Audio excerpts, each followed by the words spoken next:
Five,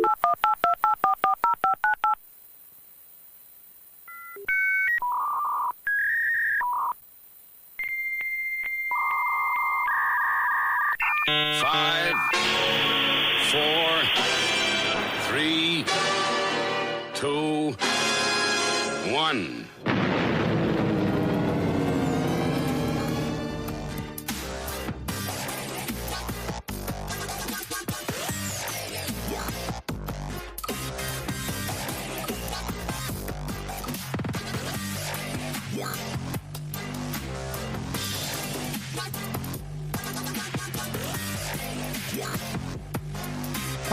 I think I pretty much nailed that. 7 out of 10.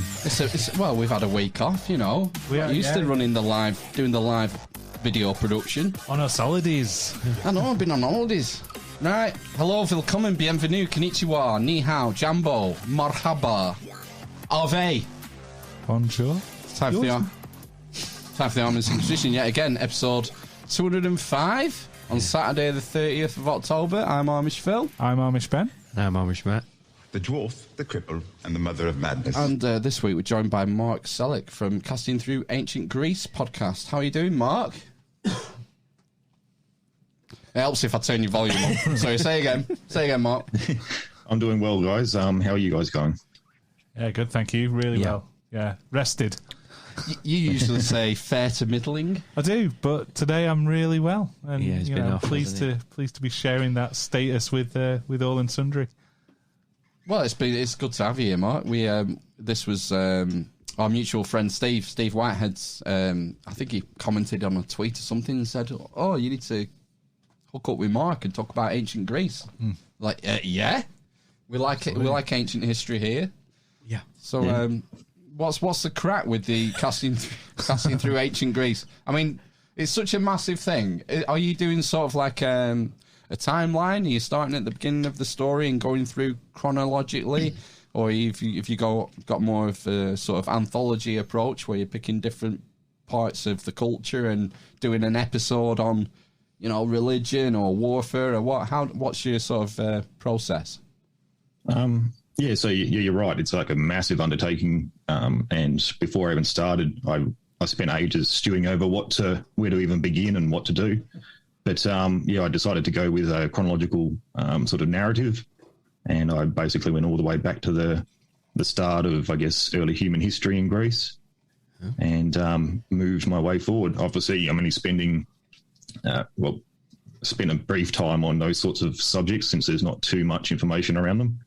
But I just moved forward and start looking at the developments through the Bronze Age, heading into the Dark Ages, and then I guess the rebirth through the Archaic Age. And I spent a bit of time looking at the different, I guess, our main players like Athens and Sparta, and even Persia, because I start setting up for the Greco-Persian Wars. And that's about, in the show, I've just reached the end of the Greco-Persian Wars, and now I'm sort of just doing a bit of a survey of the Greek periphery, I guess, looking at places like Sicily and Macedon, just looking at their early history, where they've come from. But yeah, the main, I guess, bulk of the series so far has been centered around the Greek and Persian Wars. Is there a definitive end to the ancient Greek period where it becomes modern Greece? Or do you just define that yourself? Like, I'm going to stop here and the rest is not history. Well, initially when I first started out, I think in my introduction episode, I stated that I was going to sort of take it up to about the death of Alexander, but I think I'm going to be going beyond that now. Perhaps in my head, I guess maybe up to the Roman conquest or something like that, where it starts becoming part of the Roman Empire and ceases being, I guess, its own entity. Right. Oh, that makes sense. I have no real knowledge of that sort of thing. Phil's your man, really, for ancient. Certainly not. You mentioned about the starts. I mean, how far have you traced back? Sort of, have you gone sort of into the Stone Age to sort of trace back the early human settlements in Greece? Yeah, so I guess, one of my first episodes was just looking at, I called it Greek before history, and it just looks at early human habitation like Neanderthals, Homo sapiens coming into Greece, There's a cave called Franchithi, and it's down on the Peloponnese, and they've been able to track human habitation down in that location, I think, for near on 30,000 years non-stop. And that's sort of, I guess, one of the early places where you see a lot of Homo sapiens, especially, and you can sort of track how the geography around the regions changed, where their diets change because the sea comes in closer to the land and things like that. So is this through carbon dating of burials, or is this sort of cultural artifacts? Because when you say 30,000 years ago, I start thinking about like the Lascaux caves in Spain and in that sort of area. We've got like artwork from that sort of date. Yep. Is there something similar happening in Greece at the same time, or is it a different kind of evidence? Yeah, so I think some has been carbon dated, and then obviously in the different layers, they're able to associate different layers with dates because of the dating that they've done. And from my understanding, these cultures are, I guess, similar to the culture that you see sort of sweep through Europe that involves those caves. And you see that the same sort of people sweeping into, I think, Sicily and to the southern parts of Europe as well. Wow. It's you just wonder how people coped in those days with so much. It would have been. Sorry, go on. Yep, I was just saying, yes, it would have been a very, very tough life, and dealing with all the elements and the dangers, because you had quite a different,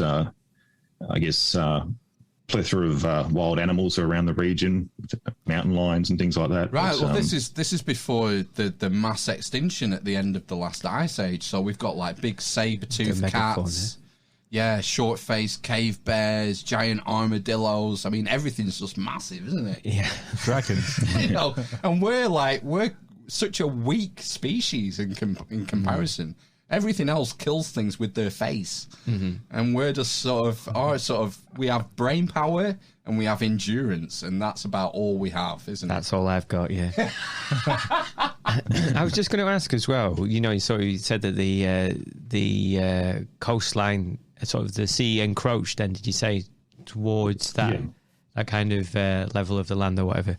When I've sort of been reading around sort of, I suppose, prehistory and stuff in that kind of region, I don't know if you've come across this, was the actual climate different as well? So I've kind of read that it was a little bit more greener, not quite as hot, or more rainfall and things like that. I don't know if that's something that you've kind of read about.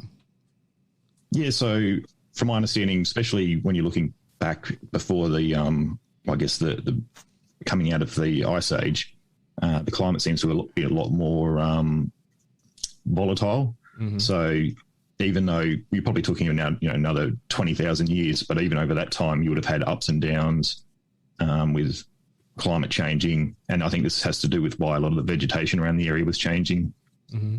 And they can see different wildlife entering into the equation just based on what was now coming into the area, or perhaps what was being driven out by the different fluctuations in temperature over the years.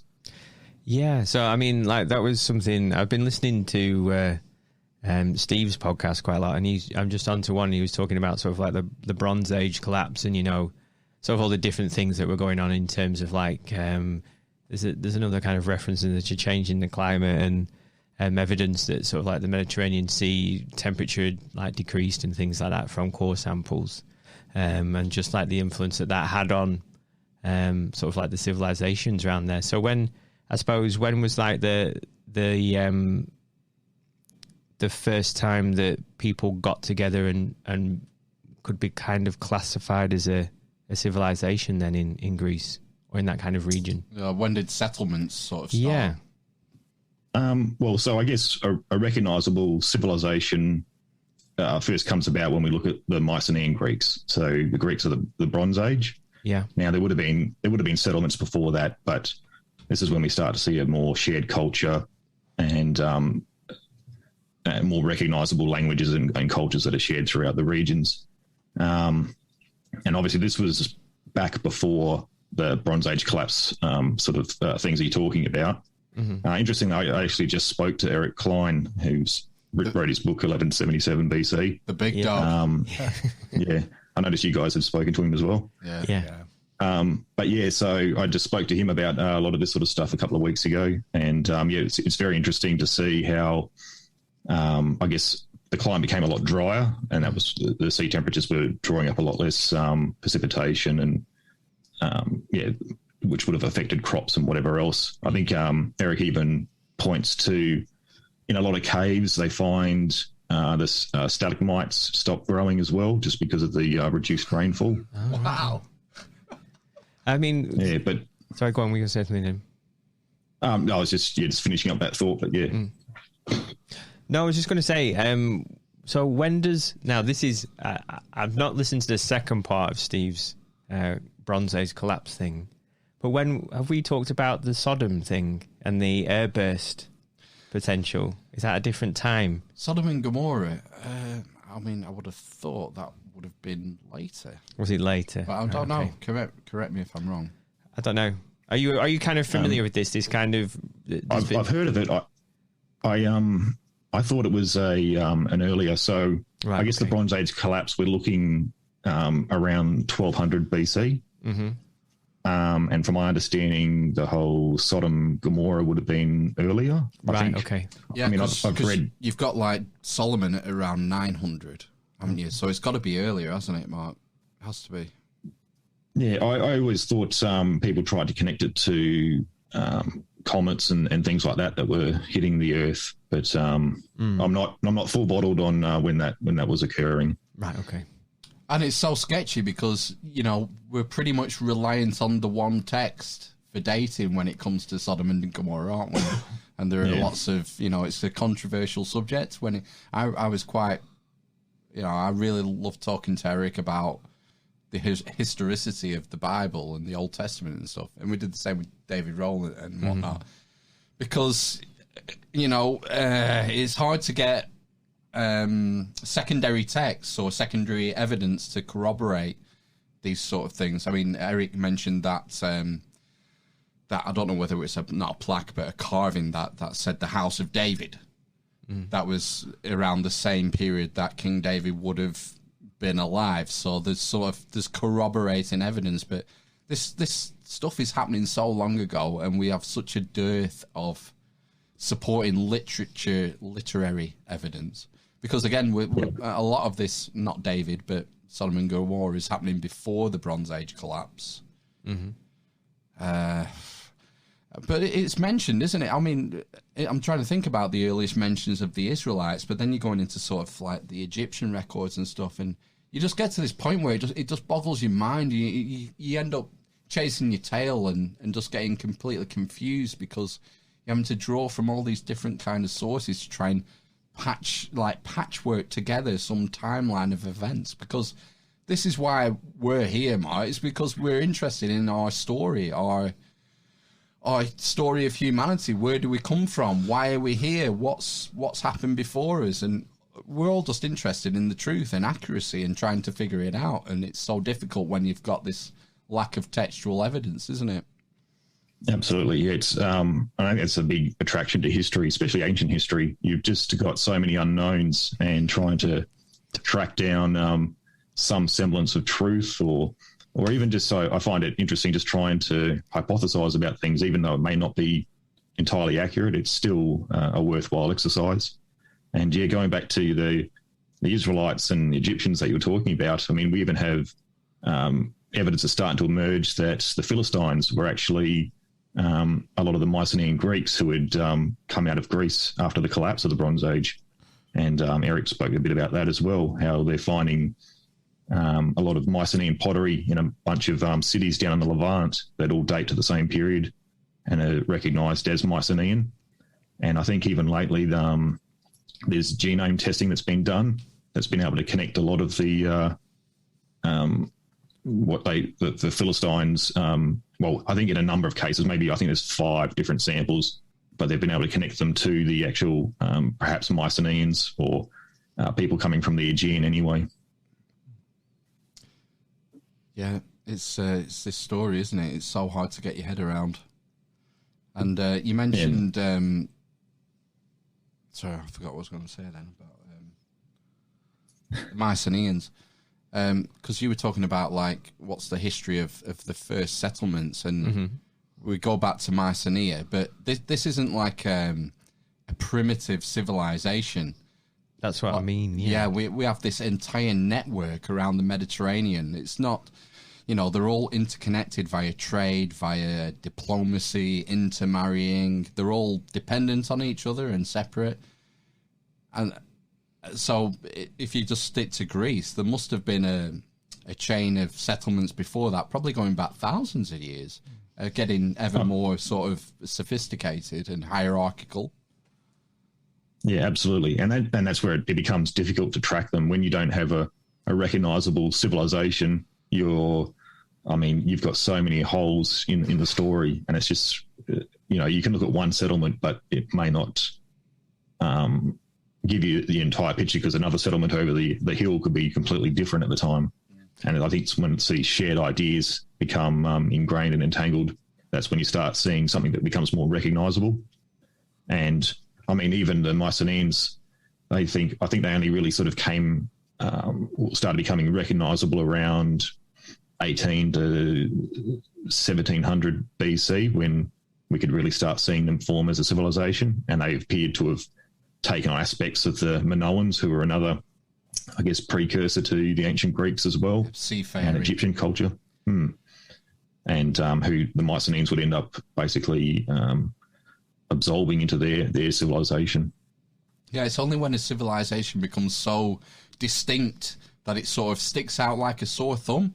Like you can say, there is something happened, something unique, something that hasn't happened before, that has certain signatures or cultural markers that sort of distinguishes it, because we don't have writing, apart from I guess in Egypt we do, but it's hieroglyphics, and it's not like a modern text. People still argue about what hieroglyphics mean. Never, despite Champollion and the what's it called? Rosetta Stone. Rosetta Stone, and that. There's still a lot of arguments about what the actual meanings of hieroglyphics are, because they have this sort of sacred, ritual, religious aspect to them. But wasn't there, I'm sure I've heard, is there not kind of some kind of shared cubiform language? Cuneiform. Cuneiform, yeah. Cuneiform? Yeah. That a lot of the societies used or something. I'm sure there wasn't there? Yeah. So there was cuneiform over in the Near East, where they would use to record different languages. In Greece itself, you had a couple of languages. So the Minoans used what they title Linear A, and the Mycenaeans used what's called Linear B. Catchy. Pretty original naming, but and both, no one could read them until Linear A is still a bit of a mystery. No one's been able to decipher it properly yet. Right. But Linear B, which came to replace Linear A, which coincides with the Minoans being taken over by Mycenaeans, and I think it was it was just after World War II. A code breaker was able to actually decipher Linear B, where they could start reading the tablets. Wow. And but they're not extravagant stories or anything like that. They're more inventories of storehouses and whatnot. There was no real nothing that's told any great epic story or poem or whatever else. Mm-hmm. So doesn't that kind of point towards sort of like an oral tradition then? And then I suppose it was kind of, so was it someone's job to kind of remember these kinds of stories and myths, and then tell other people about them and all the rest of it? Yeah, so I think the whole oral tradition, and especially we see a lot more of it when we recognise Homer, the epic poet, and whatever else. But when looking back further, like into the Bronze Age, it's assumed that obviously if you're going to transmit stories, you're going to need people to be able to recount them, tell them. I have no doubt there would have been perhaps official storytellers, but I would have assumed that there would have been, especially elders within communities, would have been recounting tales of old, and this is what it would have passed down, and And the stories change, like I guess probably getting towards the Trojan War, those sorts of stories that came out of the Bronze Age, they would have been transferred, from generation to generation to what we've got now written down in the Iliad and the epic cycles. But even those, I think, would have changed dramatically. A lot of people look at them and go, this didn't happen, it's not real because of this detail or whatever else. But I think when you're transferring oral information, it's very different to what we're used to with a literary sense, where you're trying to convey meanings and stories rather than actual details, and you're trying to make the story memorable so that the next generation will be able to take it and pass it on. And a big part of that is making the story something that the next generation can relate to. And I think that's where you see details change. So you might see certain bits of armor or different weapons described, and people go, well, they didn't exist in the Bronze Age or whatever else, but they're making it more relatable for the generation that they're telling it to. Yeah, context is everything. And it's the same when you're reading history. You've got to read the author. You can't just read the text. You have to understand who the author is, when is he writing, in what context is he writing, what is his political affiliation. It's like you can't just read a historical text and take it. Take their word for it. You have to read the author as well as the text. I think with a lot of the oral tradition, I think we run the risk of underestimating our ancestors in how good they were at transmitting information through oral tradition, because it's a muscle that we've forgotten how to use. And back in those days, before literacy was common, telling stories around the campfire, and I believe singing. I think that these stories were almost certainly put to music, the same way as the Welsh bards transmitted the stories of King Arthur and whatnot in the UK. And it's like, how do we teach our kids the alphabet? We don't say it's A, B, C, D, E, F, G. We say it's A, B, C, D, E, F, G. It's twinkle, twinkle, little star. Rhythm, melody. It puts it in your head, and that's how you learn. That's how you remember. That's how you transmit, baby. All right. Oh, God. Is that not right? I think that's good. I think you're right. Yeah. I mean, yeah. And this is...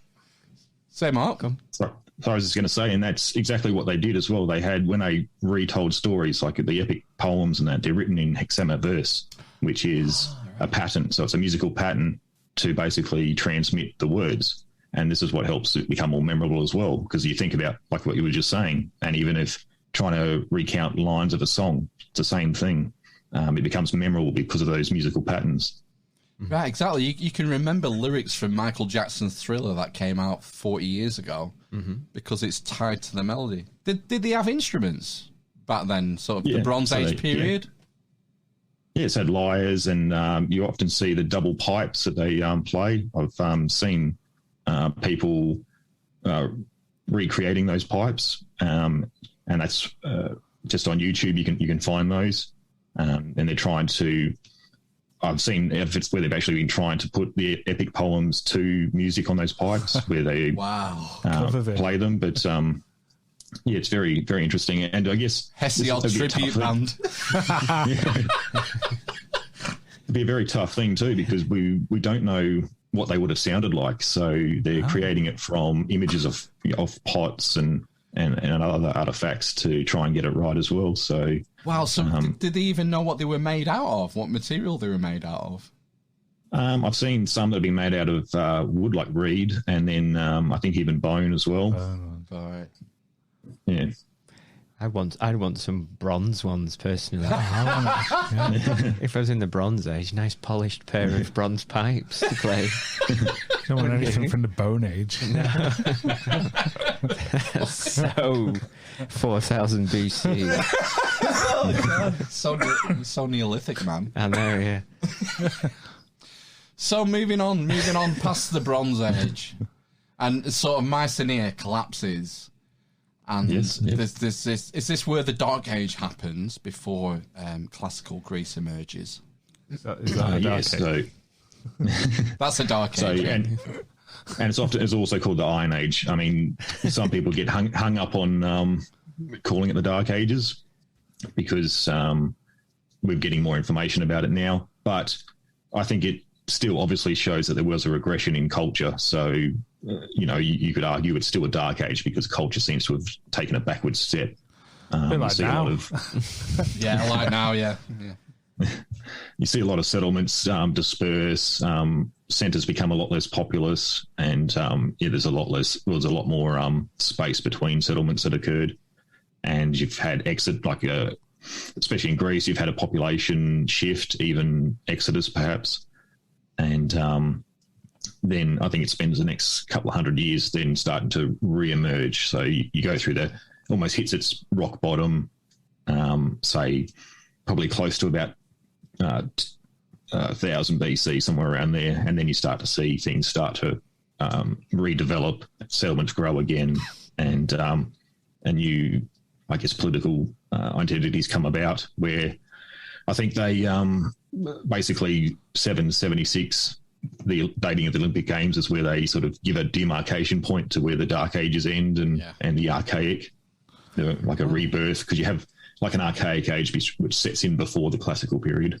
Do you think that space between the people is what caused the Dark Age, really, and that lack of transport of these stories from place to place, because people are so far apart, they're developing these isolationist sort of colonies that rise and fall without ever even hearing tales or whatever from any other place? Was it that level of distance between the settlements at that time? Yeah, I think that would have had something to do with it, and I think a big part of it would have been because the Mycenaeans were set up on such a centralized government as well, and that completely collapsed. So their way of, you've had centuries of this way of life and governing that just all of a sudden disappeared, and you didn't have the same systems in place. It would have thrown the world into chaos. Everyone's gone into smaller settlements and whatever else. And that distance would have, I guess, reverted back to perhaps a time before we see the Mycenaeans rising up, where you have your individual communities would have their own tales, but they wouldn't be transmitted on a larger scale throughout Greece. Yeah. So like before the Bronze Age collapsed, Mycenae is a state. It's one of the Mediterranean G7, as Eric Klein calls them. It's a powerful trading state, very hierarchical, royal family sort of thing. After the collapse, when Mycenae goes away, after the Dark Age, Greece re-emerges as city-states. It doesn't have the same centralization, does it? Because it's recovering. So you get pockets, Athens, Sparta, Corinth, wherever. And then trade routes sort of reconnect those again. Yeah. I was just wondering then, that something came to my mind. I'm just, the collapse of the Bronze Age, which was a lot to do with sort of like trade and all the rest of it. And bronze, is it made from copper and tin or something? Yeah.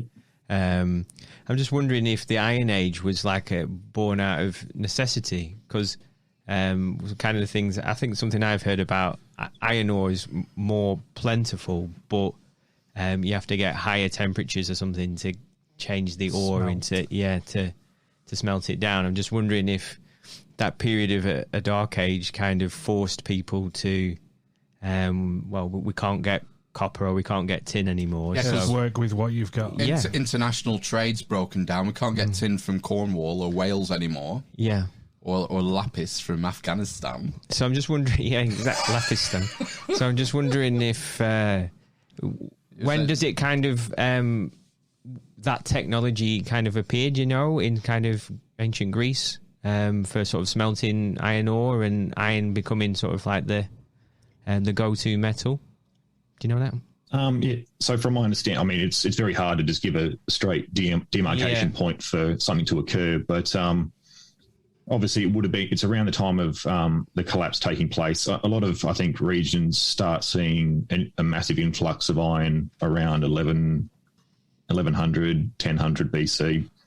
And it appears to come from the north, down through, I guess, southern parts of Europe. And it's a technology that has been developed and then transmitted, that's then filtered its way into other civilizations and areas. But it seems to have happened very quickly as well.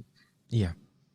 And I'm pretty sure the Chinese had iron long before we had it in Europe as well. I'm not sure if I'm talking smack, but that seems to be in the back of my head somewhere. You usually do. Did they develop the technology and the methods independently of each other then? Because I can't imagine. Oh, this is a big information coming argument from China all the way up. Oh, to this is the Europe. transfusion argument with culture. Yeah. Have I stepped into a it's rabbit hole? It's hugely interesting. Can cultures, within 50 years, develop the same technology at the same, roughly the same time? It seems, I'm more of the sort of dispersional theory that things get dispersed and passed along through person, culture, and trade and whatnot, rather than them sort of spontaneously developing in different parts of the world. It's not. Yeah, you see that. Who knows? And you see the same argument with the Bronze Age developing. There's the arguments about did this become a shared technology, or did people start coming about it in their own context as well? But I mean, there's evidence of even in the Bronze Age, before we even give the dates of the Bronze Age, we can see like 2,000 years earlier where there's examples of items being made of bronze, but they're not considered to be in the Bronze Age because it's not the main metal that is around. Yeah. Things get, and you can make the same argument for things like agriculture and language, development of language, development of writing. Are these things, to me, it seems makes more sense that they're sort of transmitted, and when they become, they sort of become popular because they're useful, and then they're transmitted to the local cultures, and it spreads in that way. Does that only make sense, though, because we're in such a connected society now that within no way we could ever... It was in 1177 BC. Even they're all marrying each other's nieces. And Europe. Globally. Well, as far as they was concerned, it was the globe. It was the world that revolved around the Mediterranean, from Egypt to the UK and... Afghanistan. That's mad. Afghanistan in the northeast and Spain, I'm guessing. Spain would have been in. And Iberia, yep. North Africa, yeah. It's just a short and this is hot like, isn't it? Sorry. This is what they've been showing recently as well, is just how, I guess in the past, people have thought that cultures were quite individual and separate from each other. But I think lately they've been showing how connected the world really was, even this far back. I mean, they even look at shipwrecks, and you just... there's a famous one, the Ulubaran wreck, where you've got items that have originated from many different corners of the Mediterranean trading world, all on one ship, and it's like a bit of a microcosm of what was taking place and how connected these civilizations actually were with each other. I think once we get into seafaring, then the world must have become a much smaller place than previously. I just finished 1421 by Gavin Menzies, and I know it's like a 20-year-old book, but he talks about the Spanish the Chinese treasure fleets circumnavigating the globe in the early 1420s, and he was a former Royal Navy submarine commander, so he has all this knowledge about seafaring and how the ocean works and the currents and the Gulf Streams and everything. And the way he spells it out is that, back in those days, as long as your ship was seaworthy, it had the right kind of sails, and you had enough supplies, the currents and the winds and everything else would do all the heavy lifting for you. Yeah, and he plots, through different forms of evidence, cultural, genomic evidence, all sorts of archaeological evidence. Some in Australia as well, actually, shipwrecks off the coast of various places in Australia. And he charts the way that they've gone, basically, and circumnavigated the globe from Antarctica to the North Pole, both coasts of North and South America, Strait of Magellan, 100 years before Magellan got there. It's like, and you think, well, if all they needed was the ship and the supplies, what's to rule out someone doing that 1,000 years earlier? Yeah, and I think there's even talk of, like in Herodotus, he talks about, so the Phoenicians, they were a civilization in the Levant, or a sort of a loosely connected civilization, and they're famous for their seafaring, and they were basically, Herodotus gives a story where he talks about how they were the first to circumnavigate Africa, and he talks about how this was a story he disbelieved just because of it sounded so impossible to do. But just in the details, he talks about when they crossed down the southern tip and where the sun was rising. He said he gave this as evidence of why it couldn't have happened. But then once you cross the southern hemisphere, that's exactly what would have taken place. Yeah. Because it was just their lack of understanding of the world. No one had been, south of the equator. So no, they didn't understand long. Well, I say they didn't. Like, we're told that they had a poor understanding of longitude and they couldn't work these things out. Well, you can kind of, if you're thinking about sort of like the Mediterranean basin, you could imagine, just following the coastline round, and then you could, foreseeably or, reasonably see them going across the north of Africa, and then, should we just go down and left? Follow the coastline down, and then you could, couldn't you? You could imagine that happening. Now, whether someone would survive, or you would assume that every so often you would go off onto shore, wouldn't you, and get supplies and whatnot. Oh, yeah. If you keep land close, you're always going to end up. That's what I mean. Yeah, where you were. And that's a big factor. Even later on, when you look at the Greeks and whatever else when they're sailing, they pretty much keep land in sight. They're never out in the deep waters of the ocean where they can't ever see land. They normally sail out, and then as it gets dark, they come in and beach the ships and camp. Right. So it was kind of, you basically land hopping all the way around. That's how I imagine that this would have taken place. They could have circumnavigated Africa, but they would have been traveling in and out of the coastline all the way down. Yeah. And I guess it's part of living in that region. Just the geography. It's full of tiny islands, big islands, small islands. That you're going to adapt to the circumstances that your civilization is born in, and that's going to push you towards seafaring. And also the Greek expansion, which I guess a lot of people probably aren't aware of before Roman times, the way the Greeks went to explore places like some tip of Italy. Sicily and Italy and all the rest of it. Tell us about the Greek expansion era and when that was and what they were doing. Yeah, so that was taking place, I guess, around the Archaic period that we're talking about, where, or I guess, from the Dark Age sort of change over to the Archaic period. So this is when they stop being Mycenae and they come back as... Yeah, so we basically lose who the Mycenaeans were. Their cultural identity seems to disappear with the collapse. And then we start to see what we would now recognise as ancient Greeks, and coming out of this whole collapse period and develop.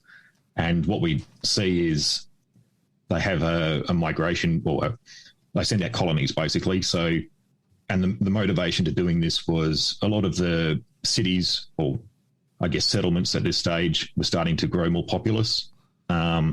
Greece is not the best for growing large crops. The soil's quite poor. So food would have become an issue in a lot of these centres.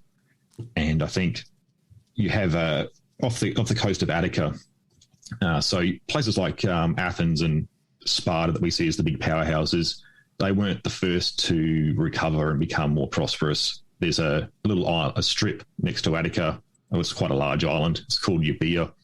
And this is one of the places where we start to see them looking at sending out colonies.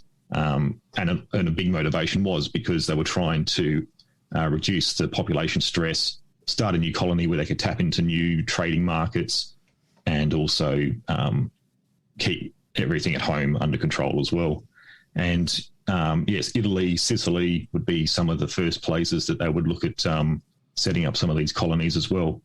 Now, they wouldn't have been like a brand new land, arriving there for the first time. They would have had probably trade connections with them in the past, and obviously known that this was a good place to try and settle and tap into those markets even more. But yeah, you start to see the Greeks really expand all through the Mediterranean, head up into the Black Sea, the coast of Turkey, so Anatolia, that comes dotted with a lot of Greek settlements very early on as well. Iberia, southern coast of France, North Africa. So yeah, you start to see the Greeks really starting to spread out through the Mediterranean, set up these colonies, and it becomes known as the wider Greek world, where you see these identities that are still Greek spread out, because they would still keep connections with their mother cities as well. So I'm just wondering, you said it would become a struggle to feed the population. What were they eating? Do you know? What was it, sort of like grains they were kind of looking to grow on these when they were sort of like expanding and stuff, or import? What was it like the main diet like? So you see a lot more evidence, especially later on, especially through Athens, because that's where a lot of our main sources are, where they're trying to tap into grain markets, especially from the Black Sea region, and that becomes like a major staple in their diet. And over in Sicily, these lands become much more fertile for that type of growing as well. So this appears wheat and barley and that type of thing would form a major staple of the diet. Yeah, Sicily was like the breadbasket of Rome, but it was what the Italians and the Carthaginians fought over. Right. Because the land was so great there. Is it because of volcanoes or something on Sicily? Maybe. Yeah. Mount Etna is on Sicily. Yeah. So, I've always imagined Sicily to be a dry island, but maybe not. Yeah, there's different parts, because, I've just looked at Sicily in my Greek periphery episodes, and you see these waves of Greek colonies that occurred. You had, they recognised 3 different indigenous cultures on Sicily when they first arrived, but then you also had the Phoenicians that had settled on the west coast as well. So you had sort of 3 entities all mixing in. The Greeks would come to establish a lot of the east coast, and that was seen as the more fertile regions, right. Which was more suitable to growing crops. The local Italian sort of sickles became the more dominant sort of Sicilian culture. They were reduced to sort of living in the central parts of the island, and while the Phoenicians, who then became under a Carthaginian alliance, they occupied a lot of the west coast. It's just so unique, isn't it, that this one culture or country has managed to dot settlements all around Europe, all around the edge of the Mediterranean, basically. North Africa, Spain, southern France, Italy. There's nothing else like it in our history, is there? And it's so not formulaic, it's the wrong word. So formative? I don't know what you're trying to say. History? Well, our entire Western culture is basically based. Yeah. You could argue it's based on Judeo-Christianity, then before that Rome, before the Romans were based on the Greeks, you know. If these guys hadn't got in their little boats and decided to dot little settlements all over the Mediterranean, our world would be unrecognisable. Yeah, imagine if Xerxes won. Xerxes. Yeah, exactly. Yeah. What's your kind of favourite time period then? Do you like researching the most, or it kind of gives you the most surprises, or? I've always been very partial to the Greco-Persian Wars. I've just found it a very interesting period to read about. And I think a lot of it is it's very different too, because often with the Greeks, it's a lot of Greek on Greek warfare. That was the main, that's probably something that a lot of people don't realise, is most of the wars that took place were Greeks against other Greek cities. And the Greco-Persian Wars is one of the first times where we see Greek trying to unite to some degree to take on an outside invader as well, who was quite differently set up for warfare than what the Greeks were. Yeah, I mean, because that kind of, you mentioned before, the sort of like the idea of the different city-states. So how tricky was it then to sort of get Athens talking to Sparta and to Corinth? Thank you for mentioning Thebes. Thebes, there we go. Thebes. Yeah. Who did that? How did that kind of come about?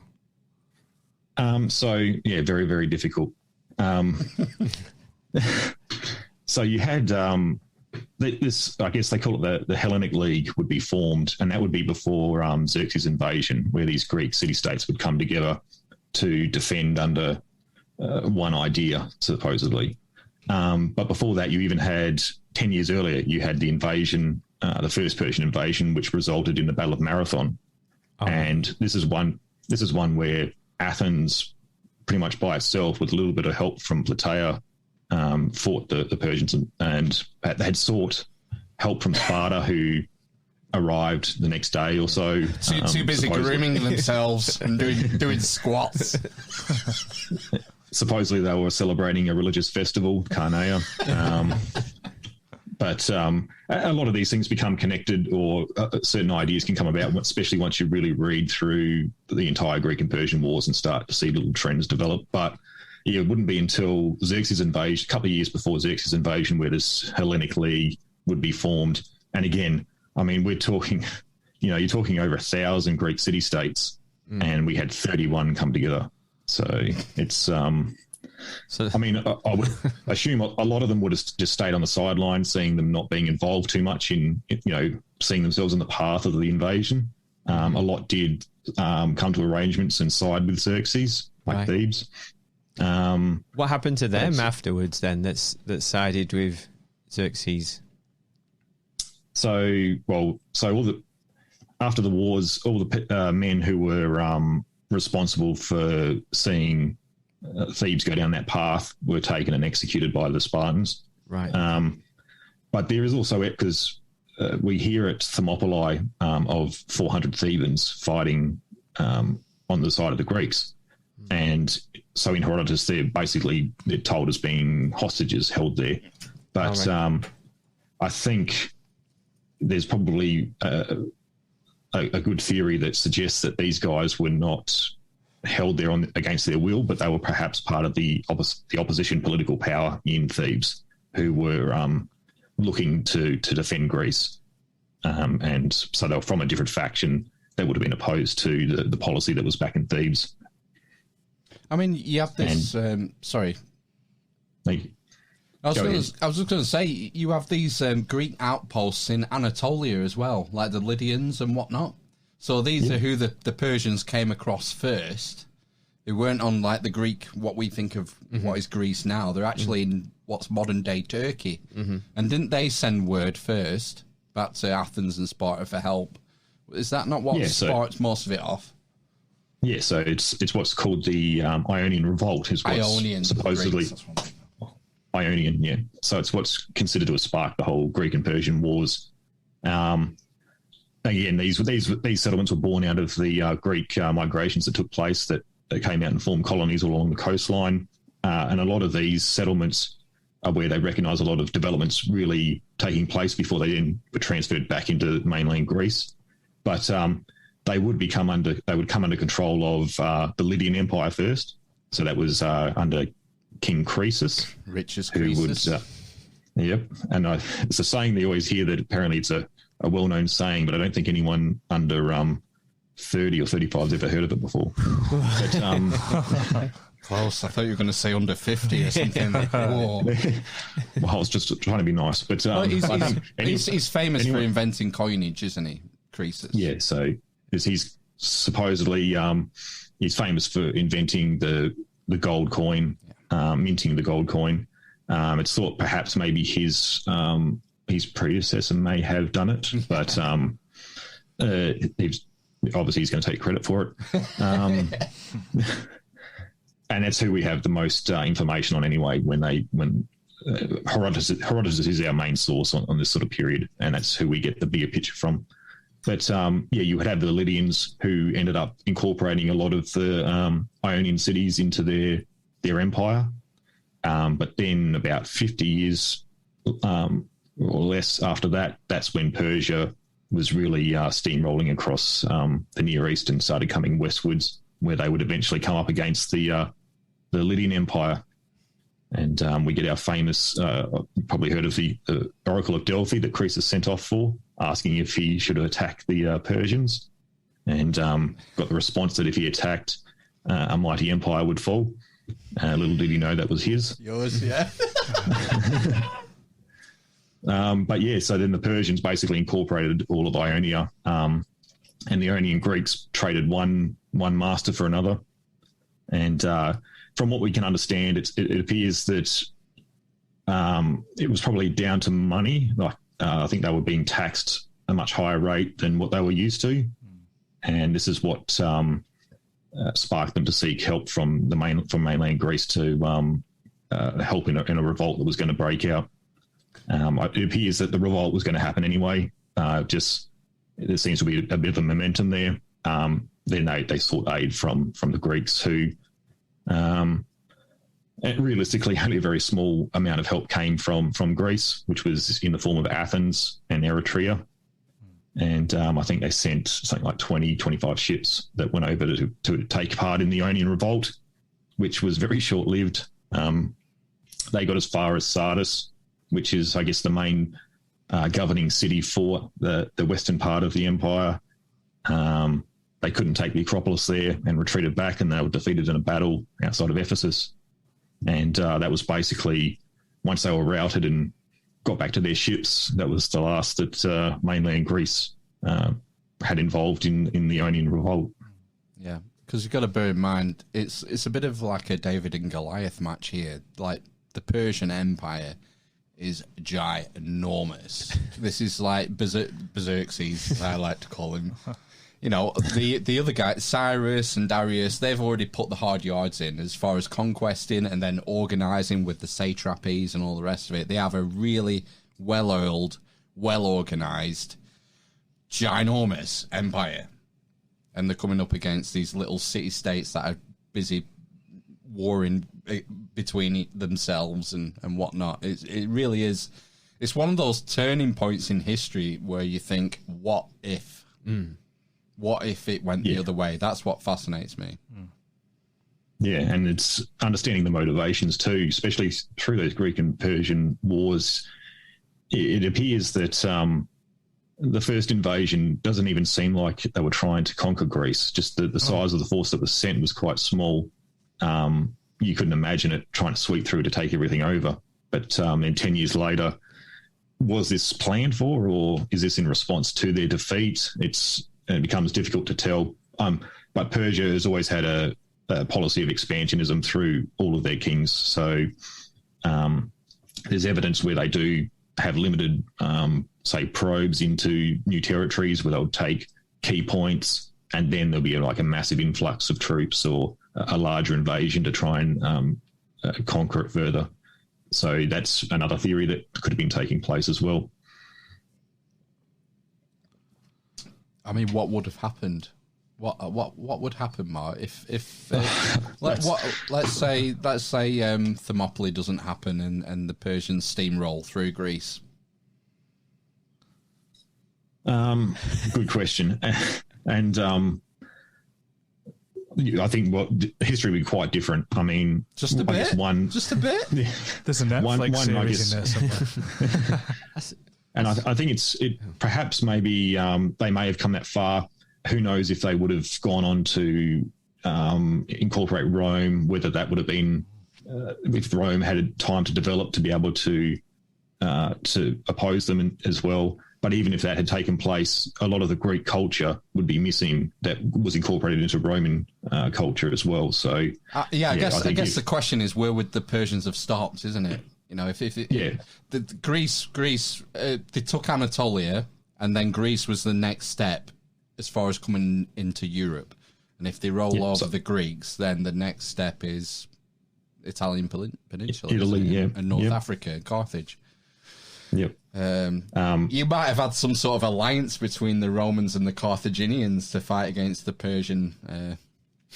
Oh, you love that. I would love that. Yeah. Well, and even there's suggestions that so at that stage Rome was quite small. Like it was its own city at that stage. It hadn't expanded through. Would it have had the control of the peninsula by then, Rome? What we're talking for Xerxes? No, about 430? So 480 was his invasion of Greece. And from my understanding, Rome was still quite small at that stage. It hadn't gone through its Samnite Wars and all that sort of thing as well. True, but there is talk. There's talk of on Sicily, you had Galen, who was the most powerful tyrant at that stage. Who is by that stage, a lot of the cities on Sicily had come under his control, and he's meant to have controlled a very large navy and army as well. And before Xerxes' invasion, the Greeks had actually visited him to see if they could get aid. He was going to give them, I think, 200 ships and 20,000 men to help fight in the war. But his stipulation was he had to be the commander. And and the Greeks were not prepared to have a tyrant lead a united Greek force over in Greek lands. But again, this is how accurate this is. We don't really know. I mean, it could have been, and Galen may have well known that they weren't going to accept his terms. So, but it was seen as, oh, look, I'm this powerful, I'm offering all this help, but they're not going to take it. But and this leads into another question, is because at the same time, the Carthaginians invaded Sicily in the same year, and questions has been proposed. Was Xerxes and Hamilcar in Carthage, were they in talks trying to coordinate invasions? Yeah, were they trying to prevent them from uniting to be able to for Sicily to come and fight? So we don't know for sure, but it's like the oldest conspiracy theory. Xerxes and Hamilcar and the old back channels, a bit of diplomatic, few letters here and there. Yeah. Now we're planning to we're going to take on the Greeks. Maybe we can have a bit of a pincer movement there, cut off the grain supplies from Sicily. Yeah. You know what I'm saying? Because these Romans, they're getting a bit, they're coalescing now. This is the old divide and conquer. It's like what the Mongols used to do. What the Chinese used to do against the Mongols. Keep them divided and fight between themselves. It's when these sort of states coalesce, and that's what we had with Greece in the end of the day. These city-states sort of, well, they didn't coalesce. Alexander the Great came and kicked the butts and took over, but, Yeah, absolutely. We're knocking up to an hour already, and I wanted to talk to you about the blooming mystery schools. That was my main thing I wanted to talk to you about. Why don't you just have like 10 minutes on it now then? What's going on, Mark, with the ancient mysteries? What's your take on what's going on with the Oracle of Delphi and all the rest of it? So I guess Delphi, that's the one place we have a lot more information. But all the mysteries that take place, I guess they're called mysteries for a reason. We don't really know what was happening within them. But Eleusis was one place down near Attica where we get a lot of, I guess it's probably one of the most famous sort of mysteries that took place. I remember reading something on, so a lot of these were around religious type activities, but we don't know what was taking place in them. Though it does appear, I guess like mushrooms were involved to some degree, different hallucinogens. There was I'm trying to remember his name now, but it's escaped my head. This is the Immortality Key by Brian Murescu, is it not? I think so. Yeah, and he talks about, and you can see in a lot of pottery, you can see like mushrooms being held by people and that type of thing that are associated with these mysteries. But and when you do hear them written about, there's no details of what was taking place within them. So it is a mystery. Delphi, I think, was different. It was like an oracle, and it was meant to be a place not controlled by any one city. And obviously, it became quite wealthy too, because a lot of people would go there to get prophecies and oracles. It wasn't just, Sparta or Athens would go there to get some oracle, but everyday people could line up to go in to ask questions and whatever else. And it would only happen once a month that the Pythia would meet, so people would travel and wait in line a long time to be able to get the opportunity to ask their questions. And it seems like the Delphi Oracle, that's linked to Apollo, and it's linked to the sort of, for want of a better word, the mainstream religion in ancient Greece, the common pantheon of gods and Apollo up at the top, whereas the mysteries, that seems something different. That's something more subversive, and maybe doesn't have that sort of religion, the underpinning of religion underneath it. There's something different going on there with the mystery schools. It seems more to me like this initiation for a start. You know, we can't just walk up and be enrolled into the mysteries. There's initiation. You have to prove yourself to be worthy, and then you handed some sort of knowledge, and then you come back. Hadrian was a big fan of it, the Greekling, Roman emperor. He was an initiate, as well as a lot of the famous Roman writers and historians. So it did actually carry on beyond ancient Greece after it had been sucked up, didn't it, by the Roman Empire? Yeah, and a lot of these institutions did, but sometimes I think they were more in name, and because of they had already become quite a famous institution where people wanted to sort of continue along with it as well. But in Greece, you find the same thing. A lot of aristocrats were involved in these mysteries to some degree as well. And yeah, there seems to be initiations, but no one really talks about what they were or what was done within them. Some were devoted to different deities as well. Like Dionysus is a famous one as well that becomes involved in a number of them. But yeah, again, they're called a mystery for a reason. And Eleusis would have been Bacchus, I think, would it not? Bacchus, possibly. Don't quote me.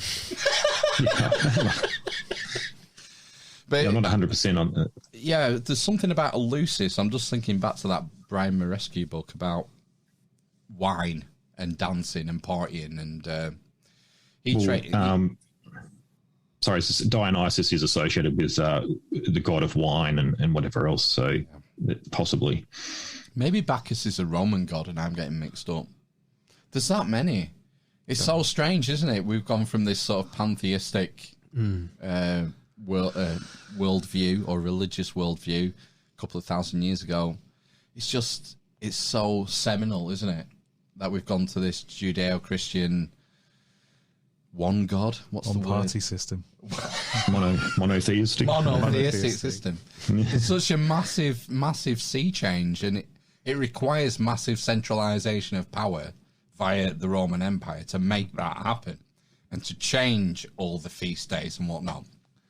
So we're celebrating All Saints Day or All Hallows Eve. Yeah. All Hallows Eve tomorrow, All Saints Day. The Romans moved that because it was convenient, because there was a pagan holiday there, and all this lot. It'd be really interesting to see what modern life would be like under 300 gods and the god of broadband that you've got a little shrine to when your connection goes down. And do you not have that? No, obviously not. But I mean, they had gods for everything, like everyday, seemingly everyday things, didn't they? Yeah, I think, and the big thing with the polytheism was the fact that they were born out of not so much. I guess today we look at the gods and we see them as like human identities that are associated with something. Where Zeus is this big guy holding thunderbolts and whatever else, or Poseidon sitting in the sea with his trident. But in their earlier days, they were seen as the personification of things. So it was more like Poseidon was the earthquake that was taking place. Zeus was the storm that was occurring. Aphrodite, she was the lust that someone was feeling for someone. It was more personification rather than associating a sort of figure with the god. Yeah, it was based in nature.